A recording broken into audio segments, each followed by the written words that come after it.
Welcome to another episode of The Eventing Chicks. I'm Tim, and with me, as always, are the best people on the planet, Anonymous Alex and Jenna. How are y'all this week? Go blog about it, Tim. I'm going to spill all the tea. Do it. Bet you Right won't. now, do it. Coward. Yeah, do it. Yeah. Do it right now. I need to have hear any those tea to teeth spill. clacking. I don't have any, except Pete sucks. So we read the first half of book number 5 in the Eventing series. We are to a book called Forward. What happened in the first half of Forward, Alex? Great news. I can tell you this information. Are you prepared? Probably not. Oh, okay. Well, I'm going to do it anyways. All right. The barn is bopping. Things are going great. The crotch goblins love Jules, which is suspicious. And Jules is hell-bent and determined to ignore just how weird Pete is being. Even though they have this nice, shiny new place to live, and he got all of his stuff out of storage that he stole from Briar Hill. I mean, loosely stole. It's kind of his. He maybe shouldn't have taken it. It's fine. They have fancy plates and shit. So Mickey's back in the barn. Everything's right in the world. And if it isn't, then we'll just pretend it is, even if Pete is using a horrible big bit on Rogue because he can't control him, and Rick Delanoy is determining the training schedule because Pete's spine is MIA. One downside is that things are a bit difficult to run without a barn manager. Everyone wants stuff from Jules all the time, and sometimes she doesn't feed until after lessons, but that doesn't sit right with the momagers. Cue Lacey. That's right, our girl is back. Pete is super sus at this point, and Jules is like, well, maybe Pete's just upset that Lacey's here because we're best friends, and he's the third wheel to our best friendom. That clearly must be it. Not all the weird late nights at the other barn where he found Rogue, and not committing to working at the barn that they actually have together and trying to build a lesson program that they're trying to build together. It's definitely not that. It's definitely Lacey and Jewel are just such good friends. Anyways, once Lacey shows up, it's salvation. It's the best. We love her. That's not even sarcasm. Lacey's the best. She gets the barn in order. Jules can focus on training the kids. The kids are doing their first ever event and their summer camps and all of that jazz. But let's focus on that event that they go to. So they're all in this training program. They're doing great. And Jules is like, listen, you're doing great here, but you're not going out to this event to win. You're going to just get through it, and you're going to do it. It's going to be fine. Those nervous little babies, they do great. They get 5th and 6th place, and Jewel does fine too with Dynamo, and I wrote beautiful Jim Key just to piss off Jenna. Why would that piss me off? Why would that piss me off? I don't know, because it's no clever Hans. How dare you? Anyways, she's at this event. This other horse really catches her eye. And honestly, Jimbo's starting to get to the top of his athleticism ladder, and so he needs to be sold, and Dynamo is feeling a little funky. So they start working on this cockamamie scheme to get Dynamo into the arena eventing side of things, and then Jules comes to terms with the fact that she's going to have to sell Jimbo here. Turns out that while she's there, she sees this beautiful bay horse who looks so fit, so cool, so right. And they're just sitting there at the side of the arena. So she's like, who is this horse? And his amateur owner is like, I'm returning him. He's a terrible horse for me. Great horse, terrible horse for me, because I am an amateur and he needs somebody experienced. And then she's like, okay, well, who are you returning him to? And it's Amanda. Wow, who would have guessed? After the show, things are fine. Jules is only slightly freaking out about Dynamo because he did feel great in show jumping. You know, it's all going to be great. So she signs up for shows that'll get her to the New York indoor big check show, and then decides to just go look at this horse at Amanda's. So she schedules it. She goes out to see him. His name is Confident Liar. She loves that. She goes to try him, and he's got some behavioral tics, but all the good ones do. But the biggest behavioral issue award goes to Pete, who we find out has been training this horse for weeks and weeks at Amanda's late into the night and lying about it. And Jules keeps it mostly together, but Amanda, being the gossip bloodhound she is, susses it out pretty quickly. And then she apologizes. And then she says, I won't sell the horse out from under you, which is a big plus for Jules. And Jules is kind of holding it together mostly because of that. She gets home. Pete's like, oh, where have you been? She's like, Amanda's barn. And he's like, ah, fuck. He repeatedly apologizes to Jules, and she tells him to do better, the height of the series. But we read one more chapter after that. Even though that made me laugh so hard, I wished it was the end of everything. It's fine. He kind of does do better because after that he decides that he and Rogue need a break, and he tells Rick Delanoy that his stupid schedule and demands are dumb and he's not going to do it, allegedly. Yeah. Yeah. There were a couple of things that got on my nerves. Yeah? Here. A couple? Yeah. One, Pete. Period. Why? Yeah, why? Great question. Why? Like, why didn't you just tell her you were going over there? Yeah. Like, that's the part that I can't, like, why don't you just tell her? Right. Like, is she going to be happy about it? No. No. But is she No. going to accept that you are making the right decision for you guys? Probably. Yeah, she has so far.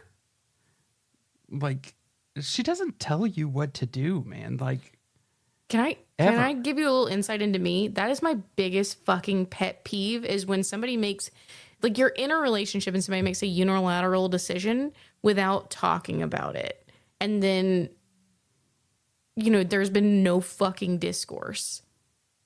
Like, it doesn't matter what the decision is going to be. Just talk about it. I thought it was when people said fun fact. Oh, no. This is like pet peeve in a relationship. Oh, okay. Yeah. Separate pet peeve. Yeah. There are categories of pet peeves. The other thing that I got mad at. So Pete's using this shitty bit. This like medieval torture bit, right? Mm-hmm. And Jules is like, put that thing away. I don't want the kids to see it. And he's like, oh, okay. And then hangs it up on the wall. And she's like, that's the opposite of what I said, right? Yeah. And then later, the kids, of course, see it. And she has to describe it. And she's like, no, we don't use this, right? Like, this sucks. And she has like a meltdown about it. And then like later, this is the part where I got mad. Later, she says, you know what? At least I took a stand here today. And that was when I got annoyed because I was like, no, you didn't. You took a stand like weeks ago when you told Pete not to let the kids see that thing. Like he was being a douche rocket by leaving it out and forced this whole issue. Like you took the stand a long time ago and he just didn't listen. And it became the exact issue that you thought it was going to become. Yep. And that's when I got mad, is when she was like, yeah, at least I said something today. And I'm like, no, you said something a long time ago. Yeah, because now it just sounds like you're hiding something from these kids. Yeah. You know why? Because you're hiding something from these kids. That'd be it. But yeah, Pete was getting on my nerves like all over the place in this one. Oh, yeah. And the same thing. Like we had the same, like it got further into the revelation about how Pete just, and like, I don't know, Jules was like giving him a lot of the benefit of the doubt on stuff, which is like cool. But I'm like, Pete, like, do better. Fix yours. Do better. Exactly what she said. Do better. So I already admitted that I read ahead on these. I've already admitted to that publicly. My shame, the fact that I need to do better. I messaged you two immediately and I was like, hey, when you do read this far, please message me. Please send me a message. Alex immediately sent me a message. And I was like, what are you talking about?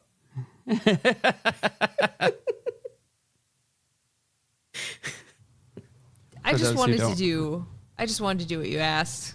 You did so good. I didn't do good. For those who don't remember, that is the exact quote that Scott said to Boyd Martin's face. Yeah. When he came in third at the fucking 5-star Kentucky event, the most prestigious event in the United States for eventing. This man is an Olympian. That's what he said. An Olympian. A meddling Olympian. And Scott told him to do better. That sounds like worse when you say it that way, Alex. Meddling Olympian? Because Yeah, you think yeah. I'm saying like MEDDL? Like Yeah, that one just instead like- of MEDAL? Like he's hanging out with the kids from Scooby-Doo. Yeah. And he just pulled the Those mask off. meddling Like I of would have somebody. won Rolex if it wasn't for you and your meddling Olympians.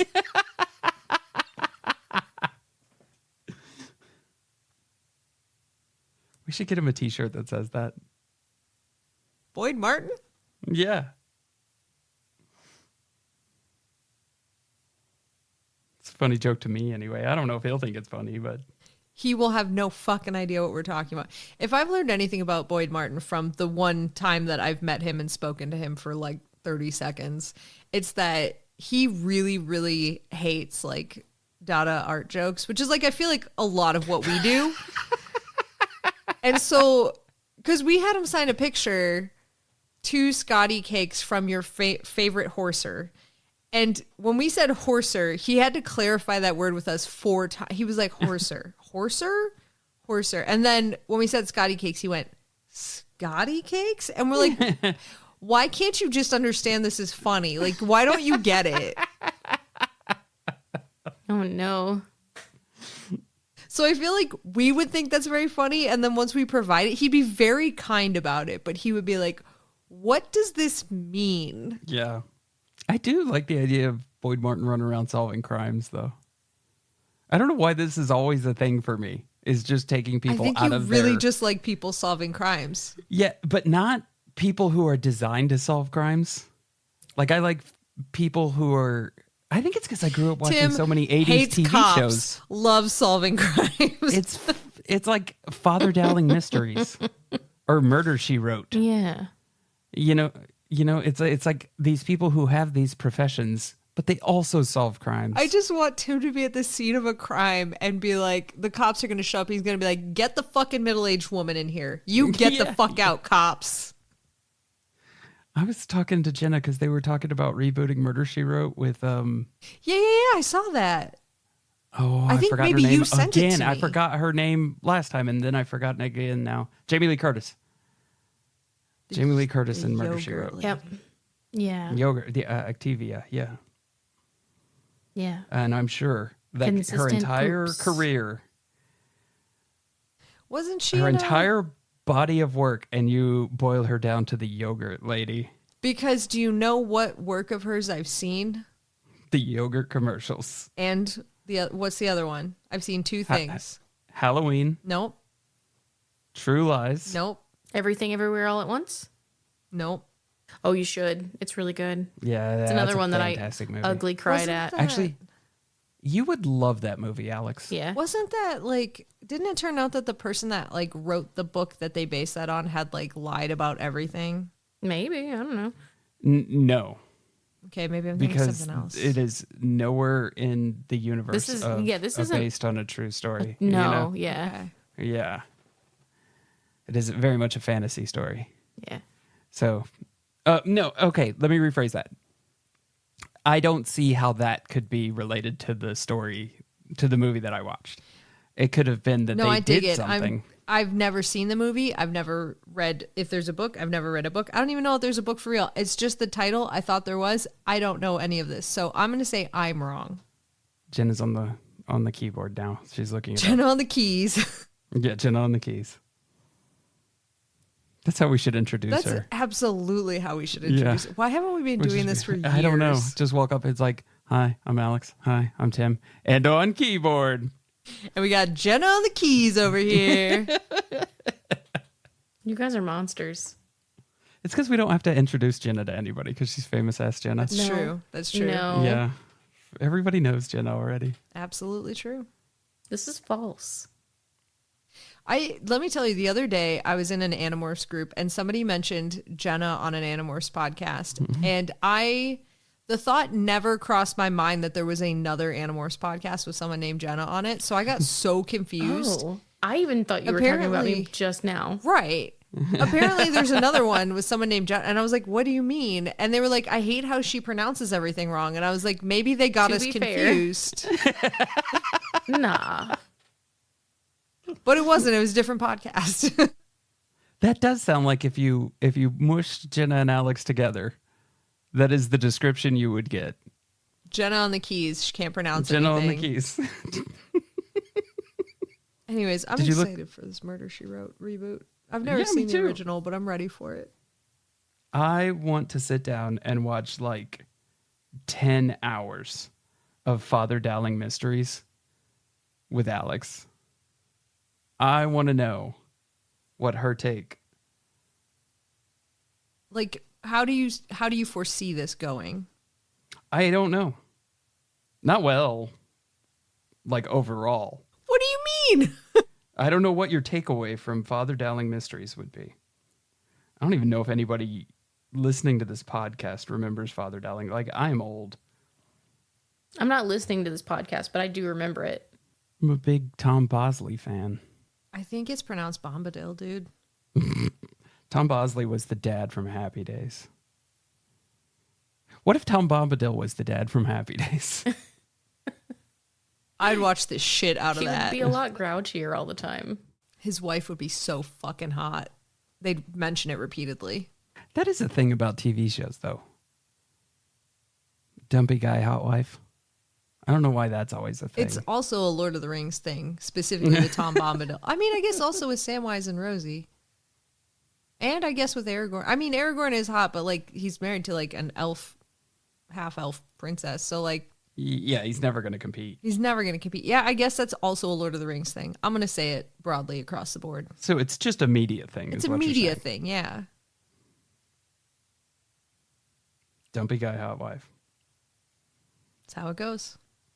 That is how it goes. Okay. I feel like you've really solved a mystery, but I don't know what the mystery was. I think we need to make that Alex homework is Everything Everywhere All at Once, because that's a legitimately like great movie. Like it won Oscars. Like it's a fantastic movie. Yeah. Okay. Is it on? Okay. Hang on. Let me add it because I have another media homework for this week. So let me add it. What's your other media homework for this week? Watch Starstruck from Dimension 20. Who assigned you that media homework? I don't even think you know them. So. Oh, okay. None. Not done. Not a human. Not a human. Not a human. Hold on. I have another media homework for you. Okay. Yeah. You have to watch Hard Eyes. Oh my God. I do want to watch that. You have to watch Hard Eyes. I really want to. It's so good. I'm so glad that we went out like completely blind. Mm-hmm. I've been telling her that, and then Happy Death Day and the sequel. Also very good.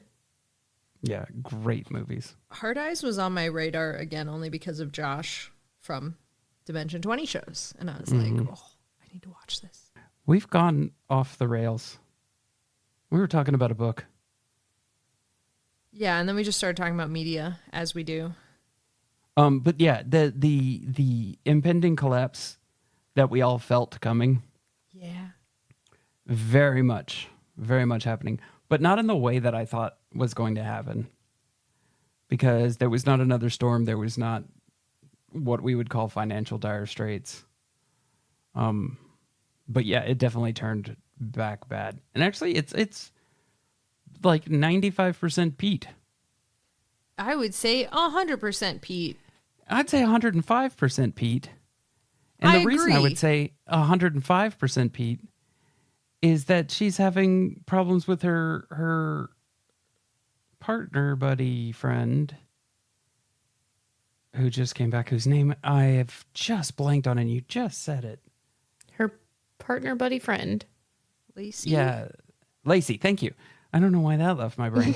But yeah, she's getting into arguments with Lacey about stuff.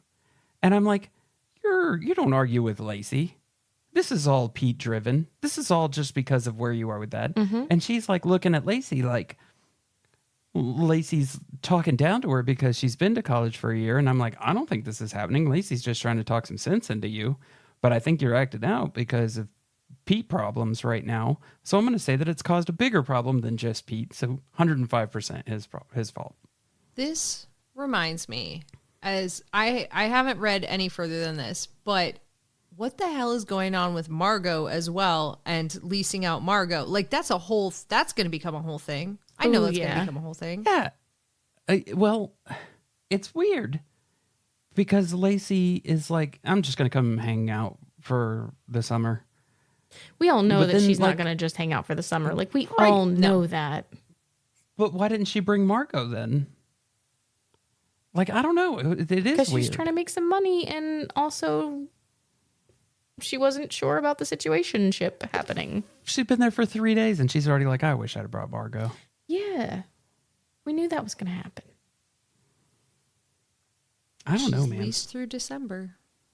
Jules needs to not be a dick, like, to Lacey. Like, even when Lacey was trying to fix the bit problem with the kids and she comes in and, like, sort of steps on it and she's like, go drink your Slurpee. Right? Like, quit. Like, I'm sitting here literally trying to help you right now and you are fighting me for helping you. Yeah. And this won't help the situation, but if she ever wanted to make it worse, what she could do is be like, hey, Pete, this is my barn, my job, and you're here because I negotiated it. So don't use the bit or get the fuck out. And that would make it worse. It would. And honestly, I'm here for it. I'm not against it. We might could take that stand and phrase it differently. Yeah. But but I would have said something to Pete though, like, look, you remember when I told you not to have this thing around because of the kids? You know what I had to deal with today? This thing being around with the kids. Yeah. And like the whole thing is I'm trying to teach them how to do this thing without using that. Like that's the whole thing, right? She already said that. Yeah. She shouldn't have to say it again. She shouldn't. And it also, that was Pete's prerogative and moral compass before this. So, like, what the hell, dude? Yeah. We didn't even talk about how the whole book opened. That just like a couple of paragraphs, how this whole fucking book opened. It's just wild. It was so wild after that last book that I had to like start it again. Like I had to go back to the last book and be like, I'm not crazy, right? I didn't skip things. So it starts out with them fighting. Mm-hmm. It's a flash forward. Injured. Yeah. And like, so like, I assume that's where we're heading. Yeah, right? fighting is in to New that York. fight. Yeah. But that fight in New York was way worse. Gnarly. Yeah, way worse than where we are now. So like, the downhill slide is going to continue. Oof. But we didn't get any explanation on the fight. I'm kind of glad it gave us that so that we can see, so that we're not blindsided by things just like rapidly deteriorating. But you're right. And it was so funny because that was the way that I felt at the end of the last book was like, things are too good. It's going to snap back. And to just get immediately thrown into the snapback. Yeah. It's good writing. Yeah. I like it. It's like she went, they already know it's coming. Just do it. Yeah. Just rip the Band-Aid immediately. Yeah, they just don't know how bad it's going to be, so let me tell them. It's like the book Horse Camp by Carrie Syme, where you just go into the bad situation. Willa and Lindsay. Crime fighting duo. Dude, Lindsay and Lacey also together. Oh my God. They're immediately Lacey's like, I like her. Yeah. The two of them against Jules is hilarious. Yeah. The funniest line in the book to me was when Jules is explaining Lindsay to Lacey and calls her a goth girl. And you hear Lindsay from the other side of the barn yell, I gave that up for you. It cracked me up so hard. The best part of that is that Jules has never once asked her to not be goth, to not like have funky colors in her hair or anything like that. It cracked me up so hard. And also, Lindsay, there was one time when Jules came, came into a situation super Alex about it. And her response was like, you want to try that again? Oh. Like, I love this kid. No one has ever asked me to try my situation again because I will double down. Yeah, that's true. There is one point, I think it's in the last book actually, that Jules says that she and Lindsay are two old people in young bodies. And I'm like, yeah, that's true. Can I tell you, I make all these jokes. Yes, that is very true. I make all these jokes about Alex. Like, full stop. We could just end it there. I did see a TikTok that I had to send immediately to her because the premise of it was that all groups of 3 friends are made up of 3 people. It's the responsible one, the one who's down for anything, and the one who's completely unhinged. And me and Jenna both said the same thing. We saw that. We're like, so Alex is a complete friend group by herself. Mm-hmm. She makes up all 3 parts of that. Alex is going to plan it. She's going to be along for the ride. And then when we get there, she's going to be fucking unhinged.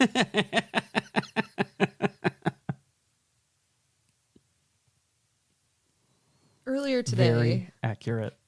Earlier today, Austin was trying to determine my moral compass on what I would do for $1 billion. And the way that he got so confused within his own line of questioning, because he started off like, what's your limit of what you would do for $1 billion? And I said, I don't think it's much different from like where I'm at today. Like, I don't think I would stretch myself further for $1 billion. I just like do what I do now. And then he's like, my limit's at killing a man. And then he said, would you kill someone? Or no, he's like, would you rob a bank if you knew you wouldn't get caught for $1 billion? And I said, dude, I'd rob a bank if there was a chance of me getting caught for $1 billion. And he was just like, I feel like I know so much more about you now. I mean, 3 squares and a cot. You get to play outside. Right. Fucking free college. They do podcasts in prison now. They do podcasts in prison now. Exactly. What would change in my day to day? Right. I'd have more time. Could work out. I have to change the subject before Alex talks herself into this.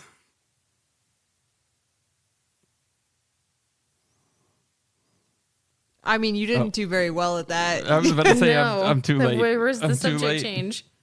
Yeah. I mean, we made so much runway for you. You could have flown a 747 down how much runway we made just now. Speaking of flying, that didn't work either. I'm just going to say It something did. Speaking until of flying, No, it did. Tim got a really cool trading card, and I'm jealous of it. And I'm like genuinely mad. Can Have you we take talked about it, the- or is this like a thing like you have to get it yourself? It's mine now. Okay. Have we talked about the Delta trading cards on this podcast? I don't know. About how We've talked about it on a podcast. You can ask the pilot on your way out, and they'll have trading cards that you can get every time Only you on go Delta. flying, Delta so- specific. Yeah. On Delta, yeah. And so this is a thing that I do. Like, And who told you about that, Tim? who did tell me about that? Where did I learn that? I bet I can guess from Jenna's tone. I know, me too. I was trying to be a pain in the butt about it. But, yeah, Jenna told me about that. And I didn't believe her. Until I did it right in front of his face. And then he was like, Yeah. what?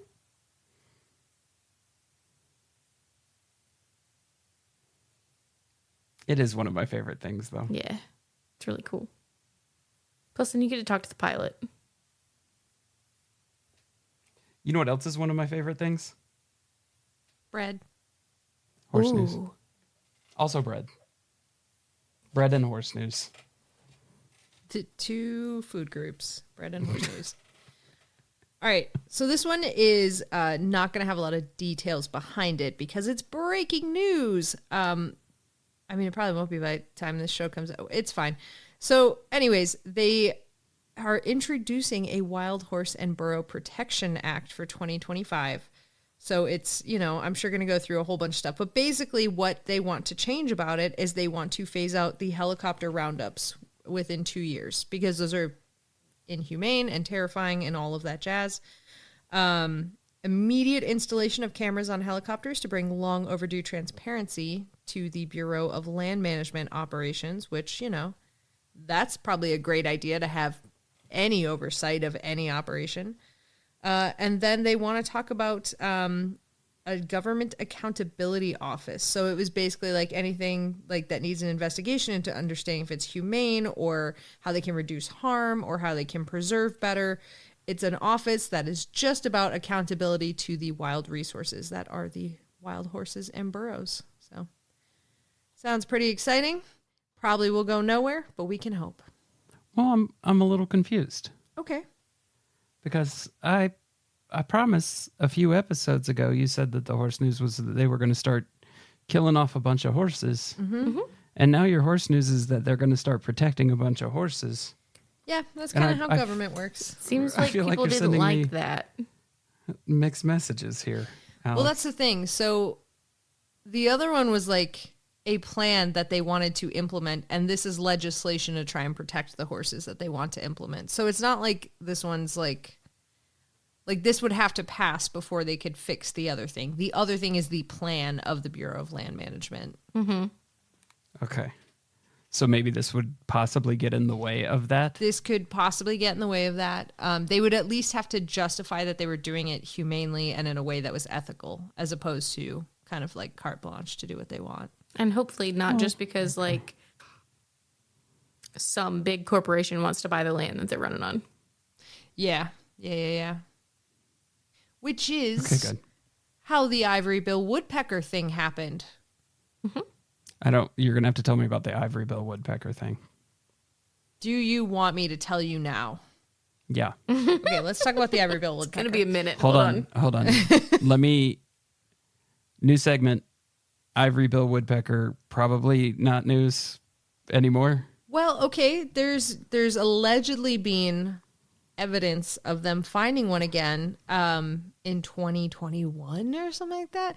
But like it's not a viable species it's functionally extinct, if not genuinely extinct. But let's talk about that. So the ivory bill woodpecker, also known as the good God bird, because they were such a huge woodpecker that when you saw them, they'd say, "Good God, that's a big woodpecker." The whole thing. This is an old timey story. This happened many years ago, like in the 60s or some shit. So there was a tract of land that the Singer Company, the sewing machine company, owned, and it was called the Singer Tract. And it was this marshland where they would get the trees from. And that is like the main nesting ground of the ivory-billed woodpecker, because they needed these huge trees to raise their young. They needed large spaces. It was very swampy and inhospitable where they would live. So they were trying to argue that they needed to conserve this area for that bird. And the Singer Company, of course, did not want that. They wanted to do whatever they wanted. So basically, before any of the legislation could come through to help save them, they just like bombed it. Like they took it all down, tore down all the trees, completely destroyed the land. Didn't harvest the trees, didn't actually do anything that they planned to do with it, just made it inhospitable. And the ivory-billed woodpecker, effectively, because they lost all of that habitat, became extinct. And they were already like on a downward trajectory from being around. But in alleged fun story, when Audubon collected an ivory-billed woodpecker, and I don't know if it was him or one of his like compatriots traveling with him, they took it back to their hotel room to study it, and it got out of the carrier because it pecked its way out and apparently shaved off giant swaths of the hotel room wall, because that's kind of how they do, like with their beak, they shave down the side. Yeah, so cool story about ivory-billed. So anyways, did he didn't get to eat that one then? I think he still did. God damn it. I know. Fucking he weirdo. Ate, like all the birds. Audubon's such a fucking weirdo. Audubon is a guy? Mm-hmm. Yeah. I thought Audubon was a society. Named after the guy. Yeah. Oh, I didn't know that. What did Audubon do?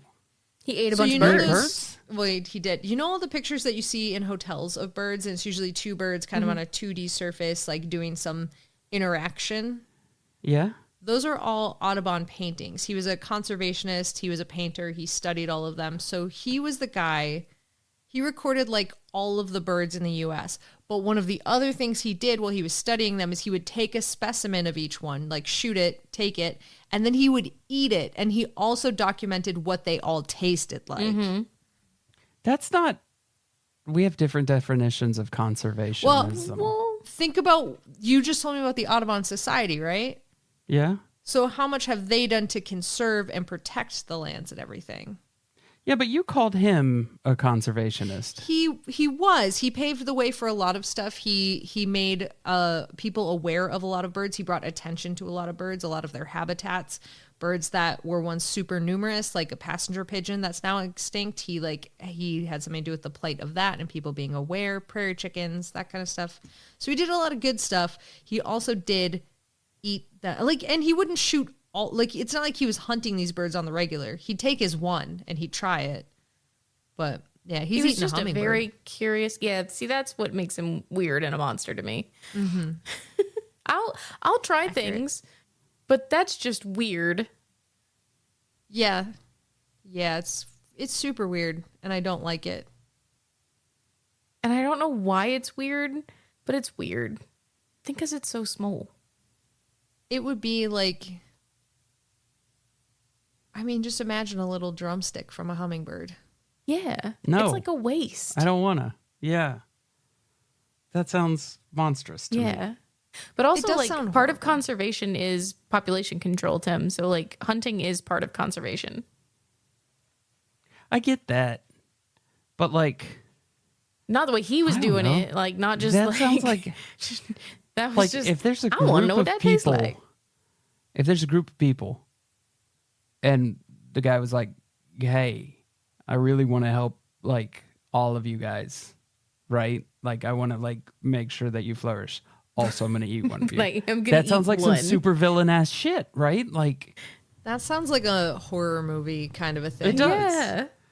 It's now decide which one of you I shall feast upon. I also be sacrificed. realize how much of a fucking hypocrite I just sounded like, because I did also talk about how I would like to try seal, but in the native, ritualistic kind of having that experience kind of way. And it's kind of the same thing, isn't it? I don't think so. At all. I do. No. You monster. Because there's one thing of hey, this is the food source that has been here for that my culture has been a part of for so long, and this is a whole ritual thing in that. And there's going to your garden and dropping a rock on a hummingbird and frying up its little fucking wings. Those are two very different things to me. Why does it sound worse when you describe it? Did he batter it? Don't say with the rock. Don't say with the rock. Yeah, I was about to say. I just don't understand how he could have shot a hummingbird. So you I don't even know can't. how this happened in the first place. Absolutely. He had to have caught it in a net and then, dispatched it. Oh God. Yeah. It's terrible. It's fucking I don't like terrible. any of it. No, I don't like it. I gotta look up what it what he noted it tasted like later tonight, because I gotta know. I'm gonna look it up right now. You know what you should do instead of looking it up? And Jenna on the keys. Yeah, I was going to say, I don't know, because I am looking it up. A horse quiz? Or a quiz? That's right. We're not doing horse quizzes anymore. We're doing quizzes. A quiz. She's still looking it up. I'm super excited to find out, I'll be honest. What hummingbird tastes like? Yeah. I'm not going to try it. I haven't eaten meat in so many years. I just want to know what he said it tasted like. All right, so last time we did a quiz, we were talking about a book called Luck. Sure. And the whole quiz was based around media. You know what? Why don't you not try to guess what this is going to be? Thing number 1 is a 2019 collection of science fiction short stories curated by American author Blake Crouch and published by Amazon Original Stories. I'm just going to say Forward Ho. I think that's what it should be called, because I like that as a title for a collection of sci-fi series. I'm going to go with Fast Forward. Ooh, No. Fast Forward's also good. Yeah, that's... What if it's Fast and Furious? It's about family Future- and science. Future forward. Forward thinking. Forward thinker. Interesting. Are we anywhere in the realm of close? I mean, forward thought. You have a word that's in it. It's forward.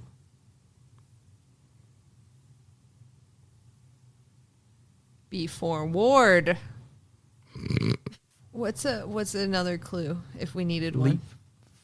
One leap forward. One step forward. One small step forward for mankind. I like you just like add a word to the quote and call it good. Oh, man. Okay, so this collection consists of 6 stories, each written by a different author, namely Ark, written by Veronica Roth, Summer Frost by Crouch, Emergency Skin by N.K. Jemisin, You Have Arrived at Your Destination by... Oh, sorry, let me take that again. You Have Arrived at Your Destination by Immortals, and... Oh, wait, sorry. The Last Conversation by Paul G. Tremblay and Randomized by Andy Weir. So, like, a bunch of good writers in this. Read that so fucking bad. Yeah.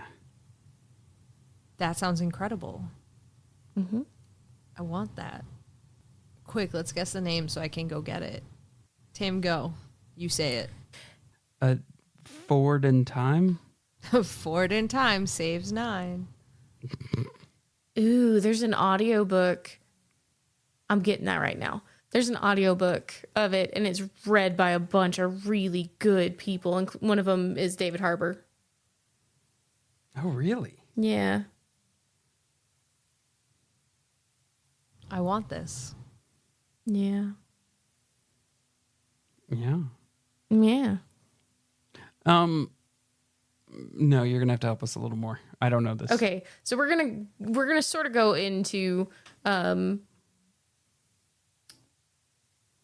word association. Sorry, I was having to figure out what that was called because my brain just kept going wordplay, and I'm like, it's not wordplay. But sure, it is. So you do have one word already. I think forward. You know which word. Okay, cool. So that's going to be the first word, and then there is a colon, mm-hmm. and then there are 3 more words. Forward, colon.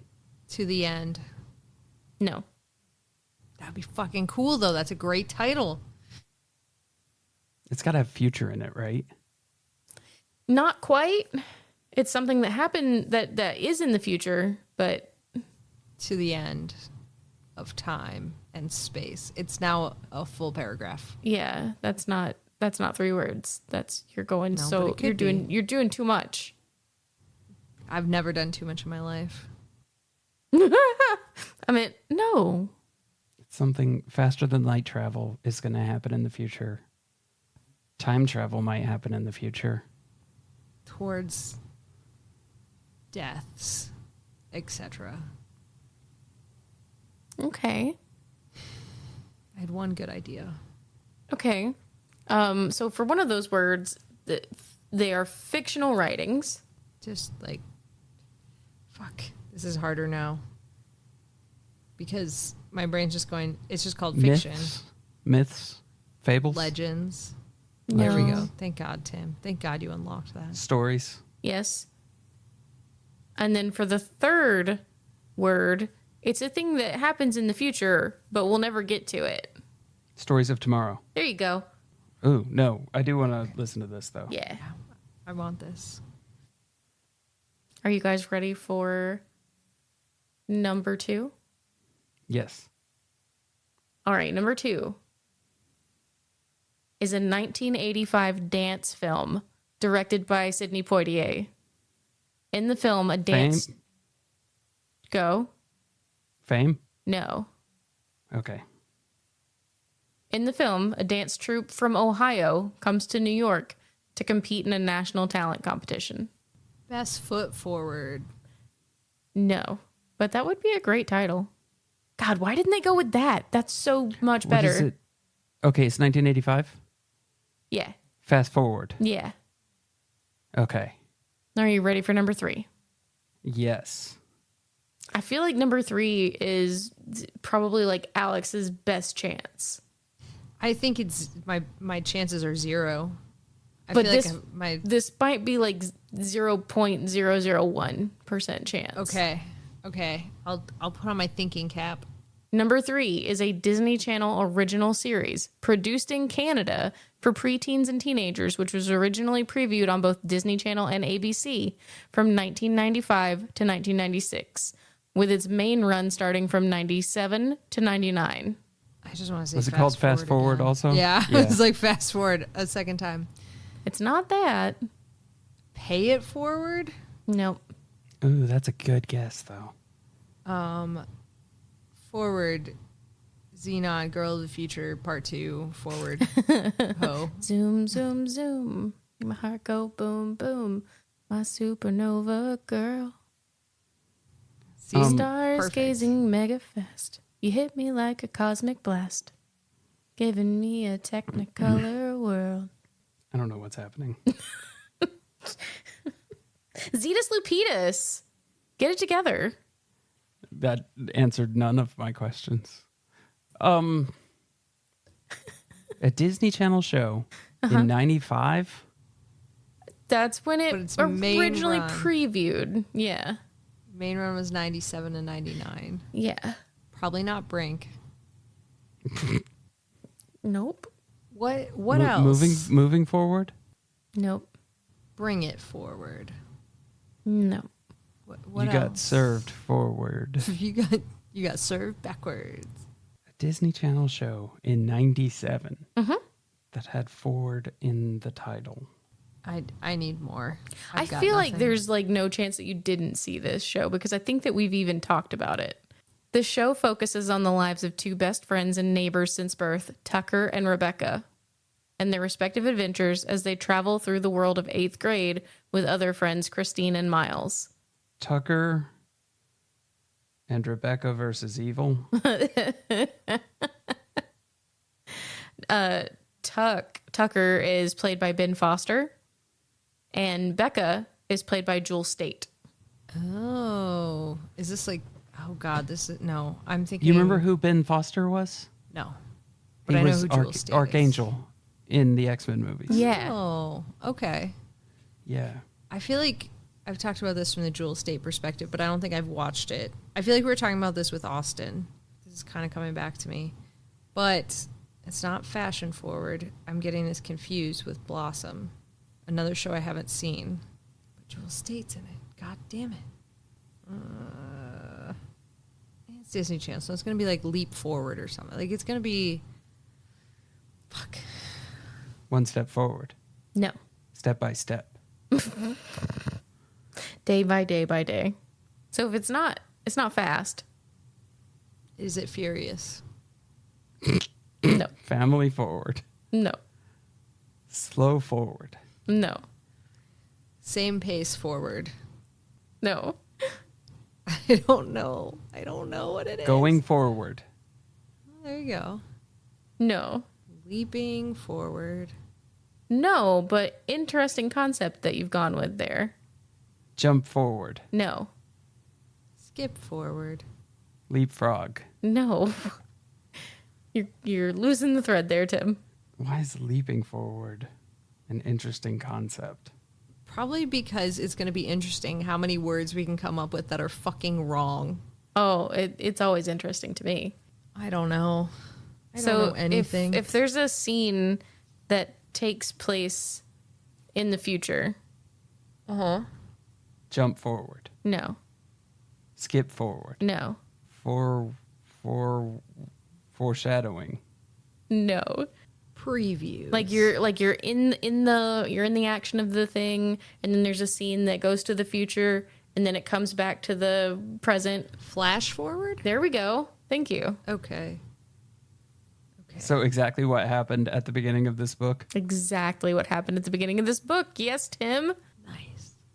I don't remember flash forward. That's so. Yeah, it must have been when we were talking about it with Austin. Then. Yeah. I was like, okay, we're not doing horses anymore. We're going to be great. It turns out me and Alex just don't know anything. Yeah, dude, I keep telling you that.